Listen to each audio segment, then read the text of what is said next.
কিছু খাবারই থাকে এরকম যে প্রথমবার টেস্ট করার পরে তার উপরে ক্রাশ খেয়ে বসতে হয়। এই খাবারটা দেখতে যতটাই আকর্ষণীয়, ততটাই টেস্টি, ততটাই হেলদি এবং ততটাই ফ্লেভারফুল।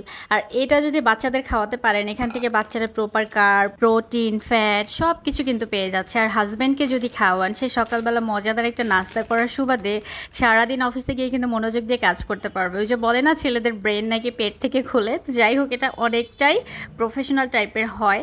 তো আমি হচ্ছে প্রথমে কিছু চিজ এখানে গ্রেট করে নিচ্ছি।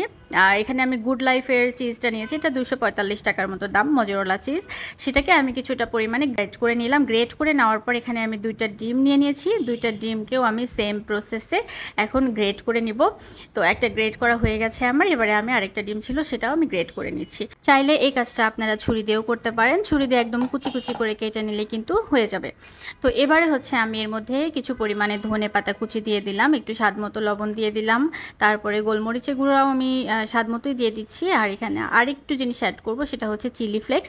তো এই যে পরিমাণগুলো আমি দেখালাম, এই পরিমাণগুলো যে এতটুকুই দিতে হবে এটা কিন্তু নির্ধারিত না, এটা আপনারা আপনাদের স্বাদ বুঝে দিতে পারেন, চাইলে একটু বাড়িয়ে কমিয়ে নিতে পারেন।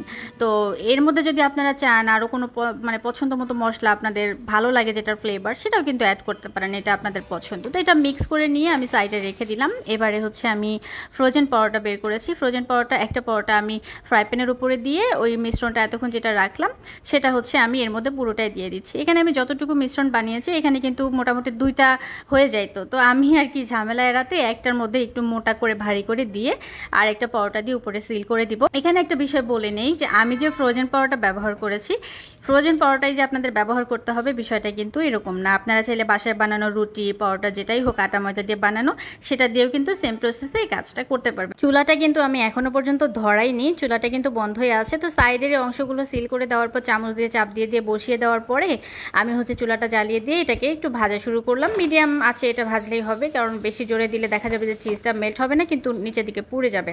তো যেহেতু ফ্রোজেন পরোটার মধ্যে একটু তেল তেল ভাব থাকে, তাই আমি আর এক্সট্রা তেল দেই নাই।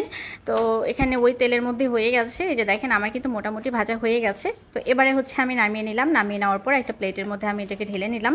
এবারে হচ্ছে এটাকে গরম গরম অবস্থায় আমি কেটে নিব, কেটে টুকরা টুকরা করে নিব আর কি, 4 পিস করে নিব। যেহেতু এটা অনেকটাই মোটা, আমি মোটা করেই বানিয়েছি। তো আপনারা কিন্তু এই পরিমাণ মিশ্রণ দিয়ে মানে 2টা এরকম অনায়াসে বানিয়ে ফেলতে পারতেন, মোটামুটি 2-3 জন এখানে খেয়ে ফেলতে পারতো। দেখতে দেখতে আমাদের চিজি এগ পরোটা রেডি হয়ে গেছে। চিজি এগ পরোটার নামটাও কিন্তু সুন্দর, আর এটা দেখতে যত সুন্দর খেতে ততটাই মজা। আমার মনে হয় বাসার যাকে আপনি এটা খাওয়াবেন সে একদমই ইমপ্রেস হয়ে যাবে আপনার এই রান্নার প্রতি। আর ভেতরে যে পরিমাণ মশলাগুলো ইউজ করা হয়েছে সবগুলোই হেলদি। অনেকেই বলবেন ফ্রোজেন পরোটা হেলদি না, হ্যাঁ, সেক্ষেত্রে আপনারা ফ্রোজেন পরোটা বাদ দিয়ে নর্মাল পরোটা দিয়ে করে ফেলবেন, ব্যাস।